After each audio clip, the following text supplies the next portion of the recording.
Kim's Lost Words, A Journey for Justice from the Other Side by Jamal T. Millwood for Kimberly A. Porter.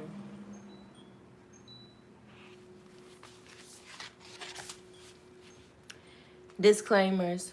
One of Kim Porter's final wishes was for this Disclaimers. One of Kim Porter's final wishes was for this memoir/diary to be made public. Out of protection for certain parties and their potential criminal activity, some celebrities, performers, and events have been represented with X's. Due to their highly explosive nature, at some point in the future, this information will be revealed to the public. Regarding Kim's sudden death and the mysterious illnesses of Albie Shore and Jamie Foxx, evidence does exist that points to foul play and or poisoning. God bless Kim Porter and all Sean Combs victims, both man and female.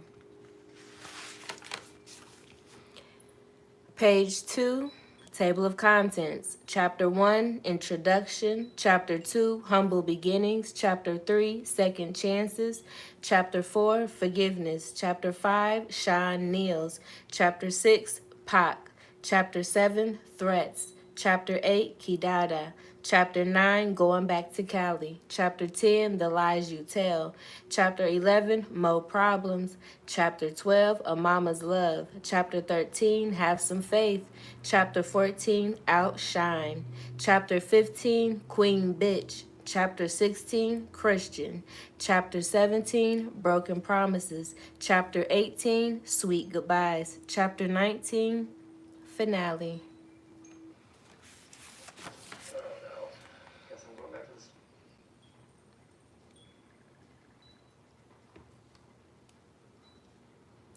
Eggnog, y'all. It's that time of year.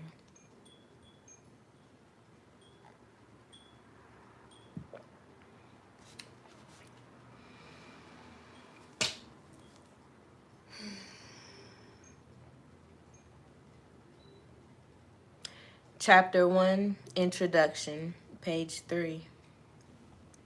Soon after high school, I started landing modeling jobs. I couldn't believe it.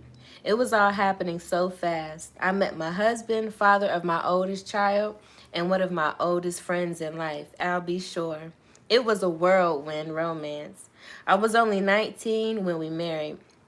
And no, it didn't work out. Al is still one of my best friends to this day. Our son Quincy is such a talented and wonderful young man. At that time, I had no idea my relationship with Al was going to introduce me to the man I would spend the better part of my adult life with. A man whom I would love and cherish, but eventually fear and hate. I don't want to put the cart before the horse, but I will say, although I knew what was going on, I turned a blind eye many times.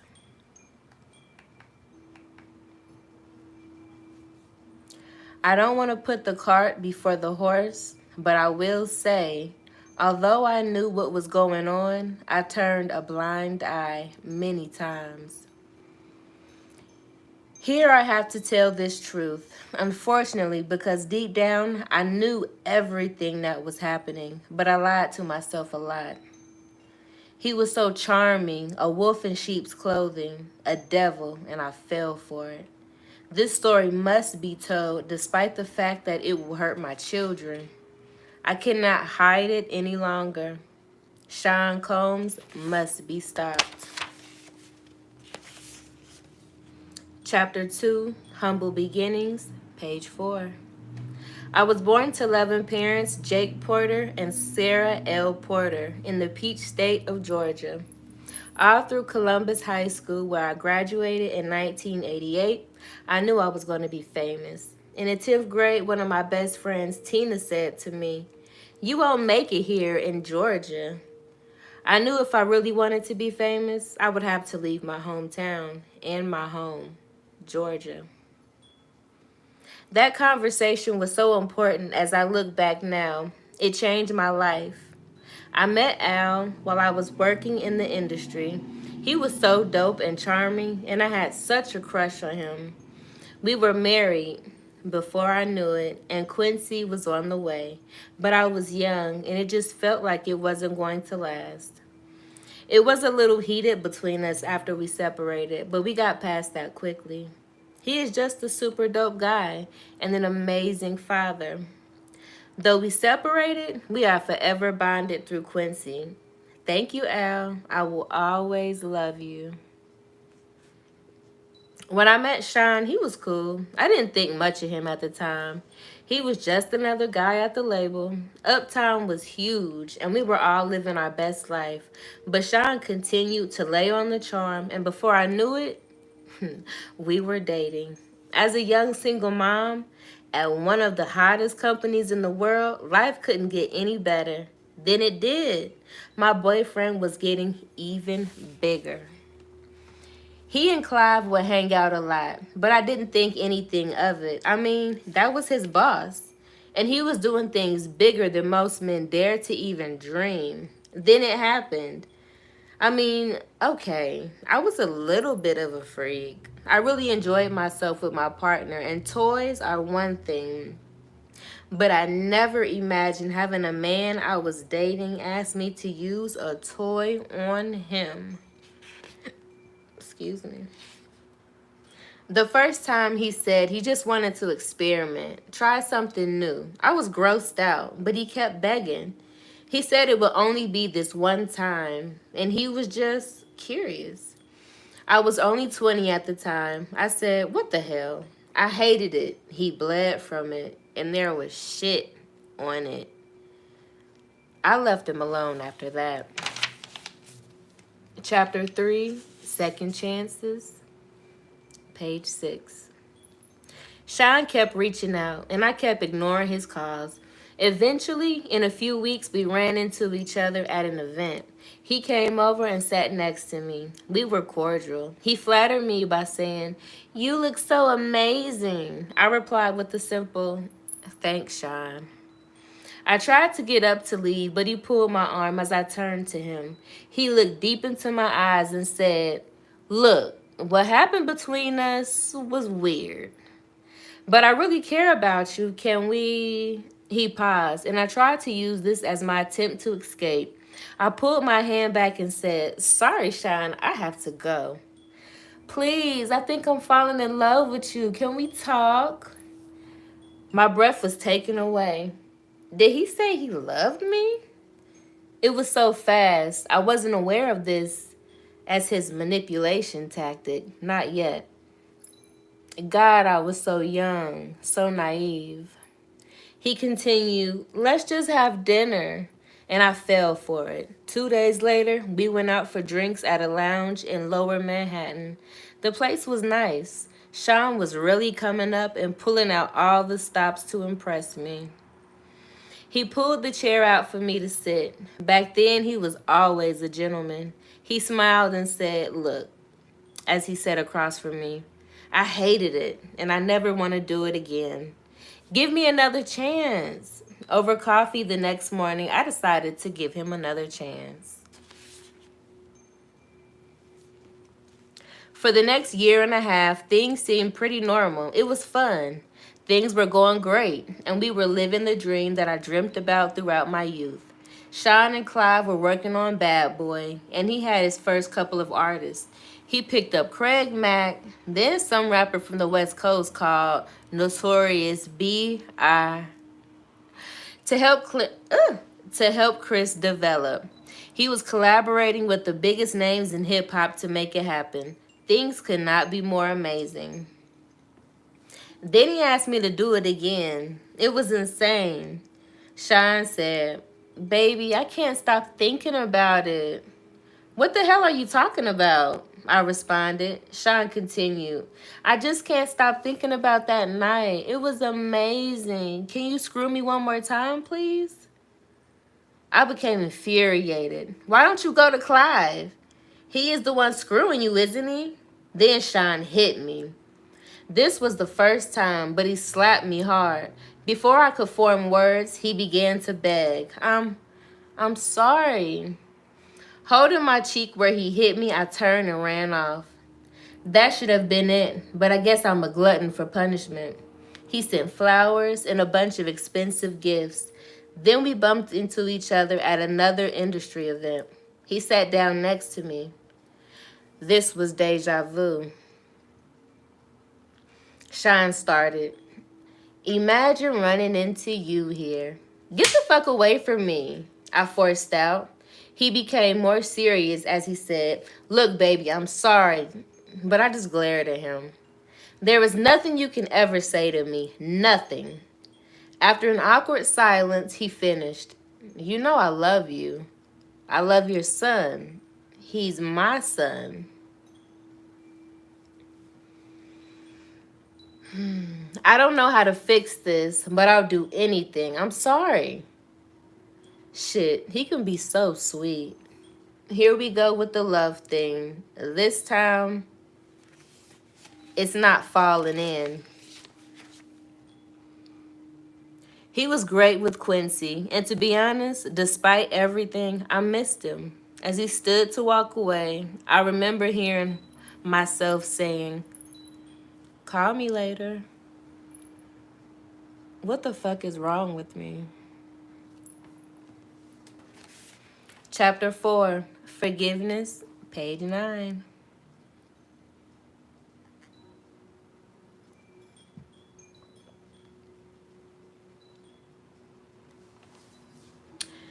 Sean arrived with flowers in hand. He wanted to see Quincy. He was so good with him, and Quincy ran over to hug him. I felt my heart melting. He asked Quincy, how you doing, Tiger? Quincy looked so innocent as he responded, I'm good. I miss you. Sean's response sounded genuine. I miss you too. We'll hang out tomorrow, okay? Okay. Sean gave him a little love tap on the butt. It's bedtime. Quincy replied, okay, good night, as he turned to head toward his bedroom. Here was the man I fell in love with. But what was I thinking? Shit, not only does he want butt plugs, he slapped the shit out of me. So why am I still talking to him? They say that love is blind. But is it stupid too? As Quincy left, Sean looked at me and smiled. Baby, let's go have some fun. The babysitter is on the way. I just want to show you a good time. I was so mad at myself for melting as I said, okay. We sat on the couch laughing and genuinely having a good time when the doorbell rang. The babysitter had arrived, and so we left. As we exited the house, a big man climbed out of the limo and opened the door for us. He wore a sharp suit with a gun noticeably tucked under his arm. I thought to myself, he could have made it invisible, or did he want me to see it?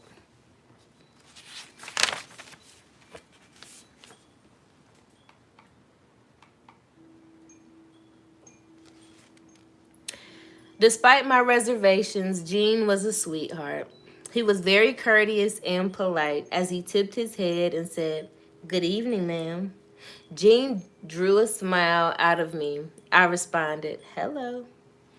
Gene and I would see each other a lot after this day. Chapter 5, Sean Niels, page 11. The year passed, and thankfully, we didn't have many bad arguments, although Sean was strangely getting into voodoo. He would put curses on people, and I wasn't sure how to respond to that craziness. My problem as a single mother was I wanted to be married. He always had excuses and delays when it came to committing to marriage. His label was blowing up. Biggie dropped, and it was just about over. He also saw Mary J. Blige, and of course, when I found out he slept with her, we fought. He claimed it was a mistake, and my stupid ass took him back again. Sean asked me for a threesome with her. At first, I was mad, but Mary was beautiful. It was our first threesome, and I loved it. Mary was sexy. I would not be doing things. I would not be doing this a lot, but it was so hot. I was young and exploring my sexuality was enticing. Over the years, we brought other women into our bedroom periodically, and we were happy. That is, until one day I came home to a situation that went from awkward to a nightmare. Quincy was with the babysitter, and Sean was sitting with Albie Shore at the dinner table. I had a child with Al, and Sean was the father in Quincy's life. The awkwardness of all of us being together had dissolved a long time ago, but it was still weird that they were here, in my home, together, alone. I sat down and we had drinks. It was fun. Then the conversation was cool, until it wasn't. Al was a little loose after a couple of drinks. I remember him saying, "It's still weird seeing you with my friend, but you're happy. So I'm happy for you guys." Sean responded, "Thanks, man. Me and you, we've shared so much." Al replied coolly, "Word." The conversation took an odd and awkward turn when Sean said, "We all been together sexually, but not together." I was shocked for a moment as quietness lingered in the room. I asked, "What do you mean by all together?" Al shifted uncomfortably, but Sean didn't hesitate. You know how we sometimes invite other people into our bed?" I couldn't believe it. "Oh, hell no. Sean, this is my son's father. Al, say something." What Al said was mind-boggling. "I don't know. It could be kind of hot.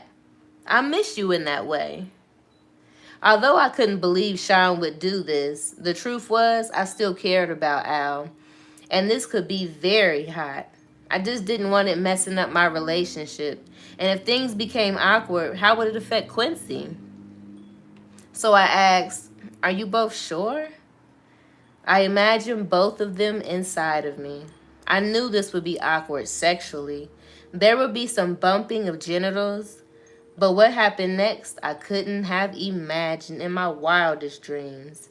Al, XXXXX. I couldn't believe it. I stood there in shock, but when Sean, XXXXX, I ran out of the bathroom. This was too much. I couldn't. Sean called out to me, "Oh, Kimmy, come on." They didn't chase after me. They, XXXX. I couldn't get the image out of my mind. I couldn't be with Sean for a while. But that wouldn't be the last time I saw Sean in a compromising position. Not by a long shot. One day I found the vault where he kept all of his encounters with men. Yes, he kept a record of it. But that's for later. Chapter 6, Pac, page 14. Biggie took over East Coast hip-hop, and Sean was the brilliant mind that orchestrated it. He hired people to teach Chris how to flow and write his lyrics. He hired the best producers to do the beats, although he took credit for them, and the music was unstoppable.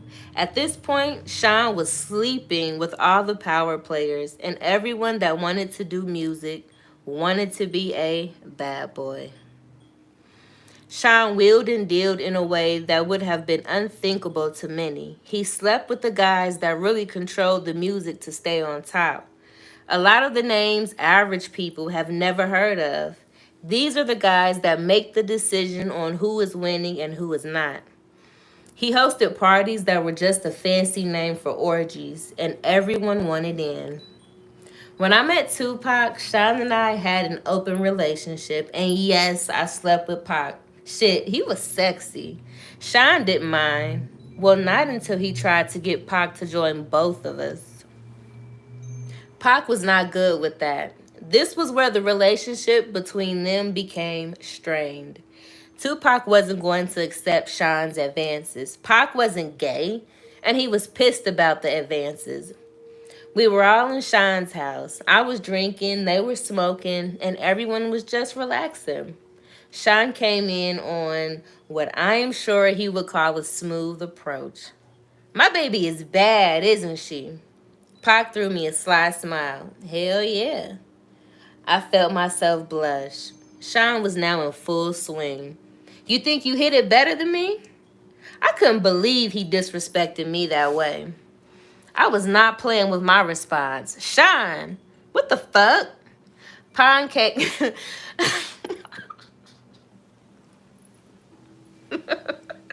Oh, hold up. Eggnog on deck. Okay, hold on.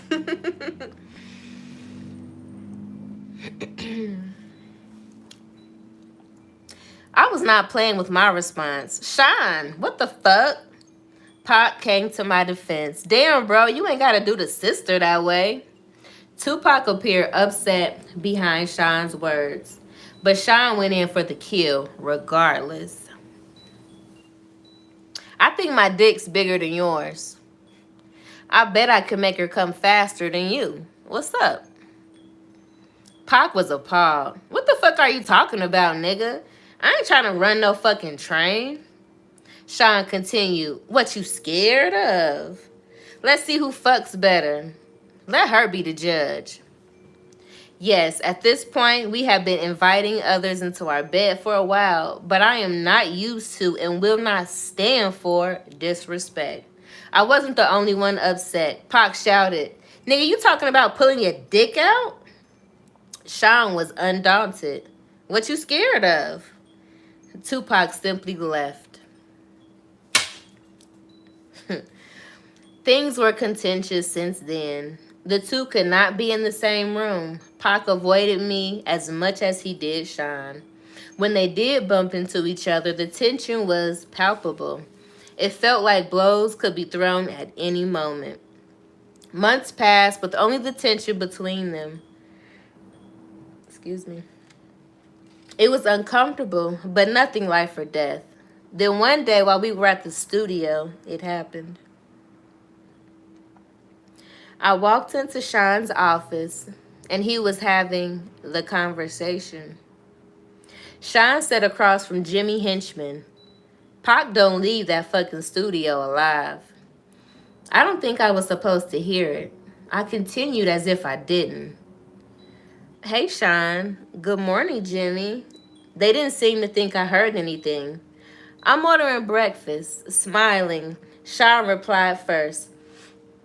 Let me get eggs, sunny side up with grits, and an orange juice.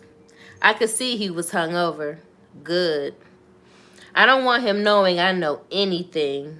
And if he just put a hit on Pac, knowing something could be dangerous. Jimmy, apparently not hungry, said, nothing for me. As he stood to exit the room, he said to Sean, let's make that happen. Then nodded to me and said, Kim, always a pleasure. With a wink to me and a nod to Sean, he turned and walked out. Jimmy was a part of our intimate circle. I went on as if nothing was happening. I'll make the call now. I smiled as I left, hoping I wasn't white as a sheet. I wasn't in the studio the night Pac survived being shot, thank God. From what I understand, Sean and Chris saw Pac at the studio after he'd been shot and did nothing. The way God works, after being shot, Pac made it to the elevator and tried to escape, but it stopped at the floor Sean and Chris were on. When the doors opened, they saw him lying on the elevator floor, riddled with bullets. The fact that they didn't call an ambulance, although they saw Pac lying there swimming in a pool of his own blood, would be all the evidence Pac ever needed. He, of course, assumed they placed the hit, and Tupac is a soldier. This is not something that will be unanswered. Tupac didn't do well. He lost a testicle, but he survived. It was orchestrated, and Sean Puffy Combs was the orchestrator.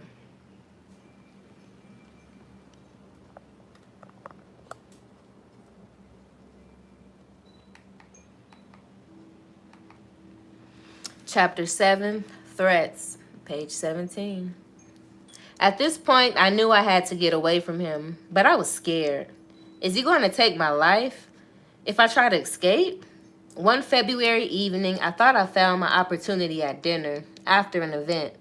We were at a ritzy restaurant in a private booth. It was an exclusive setup. We were alone, but we were in public. Perfect. Sean was on the phone talking to an unknown listener as he sat down. His words on the call will be etched into my mind forever. We're going to release Who Shot You now. He waited for a response, then went on to say, of course they're going to think B.I.G. was talking about Pac. That's the whole fucking point. Nobody would give a fuck about a diss track against LL. Fucking Cool J. Do you know how much money we'll be making with this kind of rap beef? Niggas battling after someone really got shot? This may not be the best time for this conversation. Sean was finishing up. We drop that shit tomorrow. He listened into the phone, then responded, there's gonna be blood in the street. Niggas missed. Pac's alive. Let's capitalize on that shit. When he responds, it's just as good. When he responds, it's just gonna mean more money. He turned around and looked at me. Spoke back into the phone. I'll call you back. Then hung up and spoke to me. What's wrong? I tried my best to give a fake smile at what I heard. After all, me and Pac were intimate. I responded, nothing. Sean wasn't fooled. Are you sure? His demeanor was threatening, but I responded as cool as I could muster to his intimidating stare. Yeah, of course. He took my hand, saying, that's wonderful. He began to squeeze my hand until it hurt as he continued. Because seeing you walk in the office while I was talking about killing that motherfucker and you not saying shit to me had me just a little concerned. His grip was starting to hurt badly. You're hurting me. As he continued, he squeezed tighter.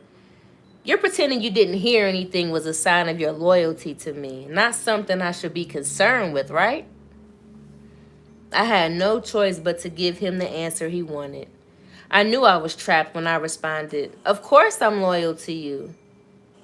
He let me go as he responded, good, and remember, I'm the big dick. I snatched my hand back in pain. He smiled and said, let's start off with a good wine. He snapped his fingers and his favorite wine was poured for him. They knew it was Sean wanted. They knew what Sean wanted. And what he wanted, he got. I'm trapped. Now isn't the time for me to launch my escape plan. I have to be strategic. It's going to be hard to just leave the glamour, the glitz, the lifestyle. I mean, this man just snapped his fingers in one of the most exclusive restaurants in New York City and they poured his drink of choice. The bottle of wine is $800 and this is 1994. The list to get into this place is 6 months long if you are somebody. Mayor Giuliani has a table here tonight also. If I got up and walked out, I would be safe. But what about tomorrow? I had to think. He sipped his wine and smiled. You're not drinking? He pointed at my glass, and of course a waiter filled it. They knew what I liked as well. Sean has a bad temper. He yells sometimes, and okay. He's roughed me up once or twice, but he never punched me. He never bruised me. He never hit Quincy. I would not have stood for that. He never laid a hand on my son. At that time, I never thought of him touching Quincy in any way. Then the significance of what he said hit me. Is he mad at Tupac over me? I'm the big dick? Oh my God. The last time he put his hands on me, it was because I enjoyed Jamie Foxx too much. Shit, he enjoyed Jamie too. He gets so insanely jealous. It's not fair. He wants to bring other men into the bedroom, but gets jealous when he does. Damn, you're quiet tonight, he said, snapping at me, back into the present. I asked the question that was burning in my mind since I walked into that office. What does Chris think of this? He looked at me coolly and said, his fat ass better just keep doing music. A third guest was escorted over by security. Sean motioned for him to sit. A waiter walked over to Sean Carter and asked, would you like something? Carter responded, no thank you, then said, hello, to me with a smile. Smiling, I replied, hey Carter, and took a sip of my drink. The Sean's made share a bed together. Ooh, ooh, ooh, ooh, ooh. The Sean's, with an S, the Sean's may share a bed together from time to time, but thankfully, I was never asked to join.